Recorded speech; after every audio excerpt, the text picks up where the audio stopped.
15th April Wednesday. நன்றி உணர்வின் வல்லமை. தேவ சமாதானம் உங்கள் இருதயங்களில் ஆழக்கடவது. இதற்கென்றே நீங்கள் ஒரே சரீரமாக அழைக்கப்பட்டீர்கள்.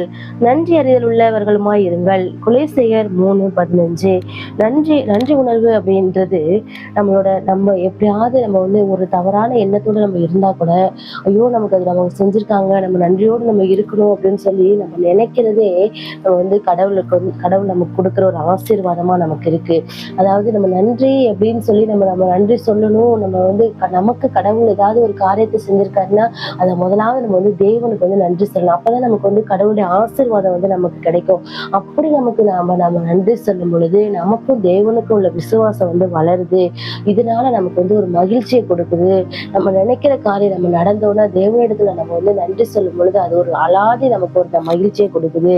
அதனால அதே போலதான் நம்ம மற்றவங்கள்ட்டையும் நம்ம பழகிறவங்கள்ட்டையும் நம்ம ஒரு சின்ன காரியம் நம்ம செஞ்சாலும் அதை நம்ம அவங்கள்ட்ட நம்ம நன்றியோடு நம்ம இருக்கும் பொழுது அவங்களுக்கும் நமக்கும் ஒரு தாராள மனப்பான்மை உருவாகுது. அவங்களுக்கு நமக்கும் எல்லாரும் ஒரு தாழ்மை இருக்கு. நீ பெரியவங்க நான் பெரியவங்கன்னு இல்லாம நம்ம ஒரு தாழ்மையா நம்ம இருந்து அவங்களோட உறவுகளை நம்ம வளர்த்து கொள்ள முடியுது.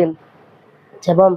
நன்றியின் தேவனே, இன்று உங்களுடைய சமாதானம் என்னுடைய இதயங்களில் நன்றி உள்ளவர்களாய் உம்மை பிரியப்படுத்த உதவும். ஆமேன். Wonderful Wednesday.